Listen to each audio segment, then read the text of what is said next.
Good Monday morning, Vital Men. It's good to be with you on your Monday as the beginning of your work week. Today we're continuing our series, The Price of the Manger.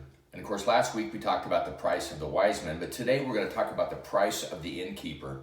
And I want to read a portion of in the Bible this morning, and just hopefully this kind of gets something with you today, and you get a nugget as you go out throughout your day today. And it begins with Luke chapter 2, verses 6 and 7. It says this: "And while they were there, the time came for her baby to be born.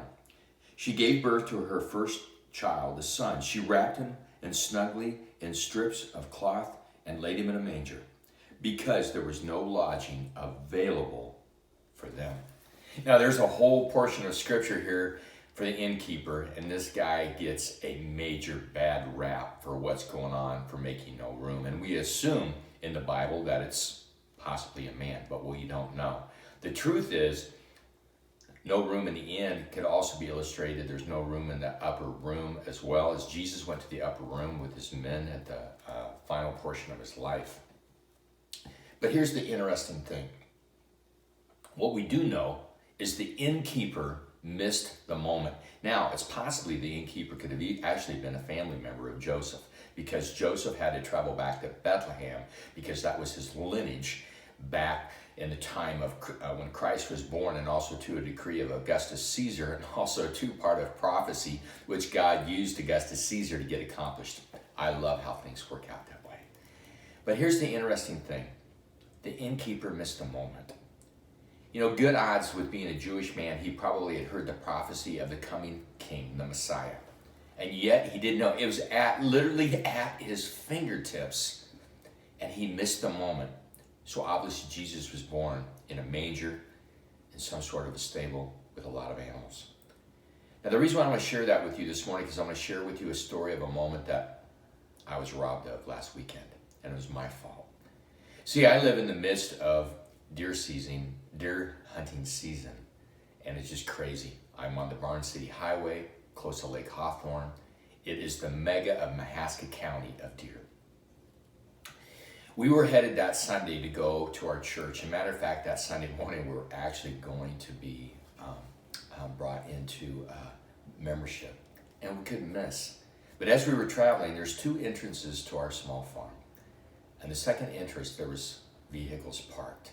And I'm thinking, oh no, they're on my land. I've got it posted, no hunting. And sure enough, they're on my property hunting. I was furious. I was upset. I was livid. So here's the problem with it. See, I still had to go to church and still had membership class. So we did. I got back in the vehicle and we drove to church. But the problem is I was so engulfed in my mind about what possibly could be going on my farm that I literally missed the moment of what it could have been for the membership of the church that I was joining. And also too, I let it rob me of the joy of praising Jesus that Sunday morning, listening to his word, because I was totally focused on somebody on my land. I missed the moment. I missed Jesus. I had no room because I was preoccupied. And I think that was the story of the innkeeper. I think he was so preoccupied.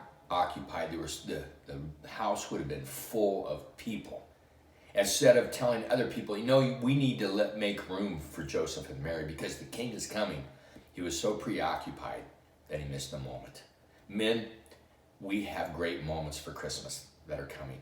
Don't miss the moments with your family. Don't allow yourself to be preoccupied with other things that you can, as out of your control, and allow Christmas to be a joyous time as we celebrate the newborn King who was once born, but even more so that we make ready for the second coming of Jesus as he comes again for us. Men, have a great week, and we'll continue our teaching series, The Price of the Manger.